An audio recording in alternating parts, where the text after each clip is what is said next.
आसुची वर्षा खरारु मिलिबो आश्वस्ति। चलित मास 19 तारिख रु राज्य रे 3 दिन वर्षा होई पारे एने पूर्वानुमान करिछि भुवनेश्वर आंचलिक पाणीपाग विज्ञान केन्द्र। आसंता 21 तारिख भितरे 9 जिल्ला रे हालुकारु मध्यम धरणर वर्षा हेबार संभावना रहिछि। एही जिल्लागुड़िक हेला जगतसिंहपुर, केन्द्रापड़ा, भद्रक, बालेश्वर, जाजपुर, कटक, ढेंकानाल, केन्दुझर, मयूरभंज। एसबु जिल्लार किछि स्थान रे हालुकारु मध्यम धरणर वर्षार संभावना रहिछि। तेबे 19 तारिख मध्यरे सुखिला पाग अपरिवर्तित रहिबो। अपर पक्षरे फेब्रुआरी रु टाइम टाइम खरा अनुभूति हेउछि। फेब्रुआरी रु चेतावनी देउछि ताती। एमिति कि पारद 37 डिग्री पार करिछि।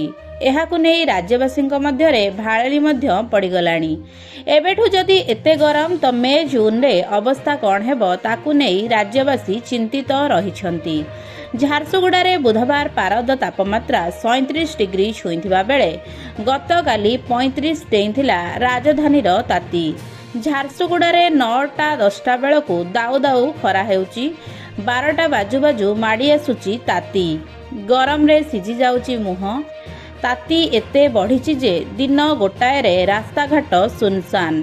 37 डिग्री ताती रे अस्तव्यस्त होई पड़िछि जनजीवन। एहारी भितरे भुवनेश्वर आंचलिक पाणीपाग केन्द्र पक्षरु करा जायतिबा पूर्वानुमान राज्यवासींकु आश्वस्त करिछि।